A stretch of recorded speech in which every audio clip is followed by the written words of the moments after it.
Hello friends, ഇന്ന് തമിഴ്നാട്ടിൽ Joseph Vijay അവിടുത്തെ മുഖ്യമന്ത്രിയായിട്ട് ചുമതല ഏറ്റെടുത്തിരിക്കുകയാണ്. അതും ലോക മാതൃദിനത്തിൽ തന്നെ. ഇത് ആദ്യമായിട്ടല്ല ഇന്ത്യയിൽ ഒരു സിനിമാ നടൻ മുഖ്യമന്ത്രി ആകുന്നത്. മന്ത്രിമാരായിട്ടുള്ളത് ഒരുപാട് പേരുണ്ട്. അപ്പൊ ആരൊക്കെയാണ് മുൻപ് ഇന്ത്യയിൽ സിനിമാ നടന്മാർ മുഖ്യമന്ത്രിമാരായിട്ട് മാറിയിട്ടുള്ളത് എന്ന് നമുക്ക് നോക്കാം. MGR ആദ്യമായിട്ട് ഒരു സിനിമാ നടൻ ഇന്ത്യയിൽ മുഖ്യമന്ത്രി ആയിട്ടുള്ളത് MGR എന്ന MG രാമചന്ദ്രൻ ആണ്. 1977 ഇദ്ദേഹം ആദ്യമായിട്ട് ഇന്ത്യയിൽ തമിഴ്നാടിന്റെ മുഖ്യമന്ത്രിയായിട്ട് മാറുന്നത്. തുടർന്ന് അദ്ദേഹം മരണം വരെ ആ പദവിയിൽ തന്നെ തുടർന്നു. മക്കൾ തിലകം എന്നറിയപ്പെട്ട ഇദ്ദേഹം ശ്രീലങ്കയിൽ നിന്ന് ഇന്ത്യയിലേക്ക് കുടിയേറിയ ഒരു കുടുംബത്തിൽപ്പെട്ട അംഗമായിരുന്നു.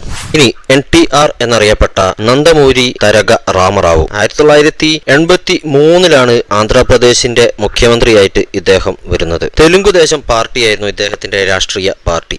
പക്ഷേ 1984 ഇദ്ദേഹത്തിന് ഭരണം നഷ്ടമാവുകയും ആ വർഷം തന്നെ അദ്ദേഹം ഭരണം തിരിച്ചു പിടിക്കുകയും ചെയ്തു. മൂന്നാം തവണ 1994 ഇദ്ദേഹം മുഖ്യമന്ത്രിയായി. ജയറാം ജയലളിത എന്ന ജയലളിത, അമ്മ എന്നാണ് പരക്കെ ജയലളിത അറിയപ്പെട്ടത്. 1991 ആദ്യമായിട്ട് തമിഴ്നാടിന്റെ മുഖ്യമന്ത്രിയായിട്ട് ജയലളിത വരുന്നത്. MGRന്റെ ഒരു പിൻഗാമിയായിട്ട് തന്നെയാണ് ഇവർ വരുന്നത്. MGRന്റെ അതേ പാർട്ടിയായിട്ടുള്ള AIADMKയുടെ സ്ഥാനാർത്ഥി തന്നെയായിരുന്നു ഇവരും. 6 തവണ മരണം വരെ ഇവർ തമിഴ്നാടിന്റെ മുഖ്യമന്ത്രിയായിട്ടുണ്ടായിരുന്നു.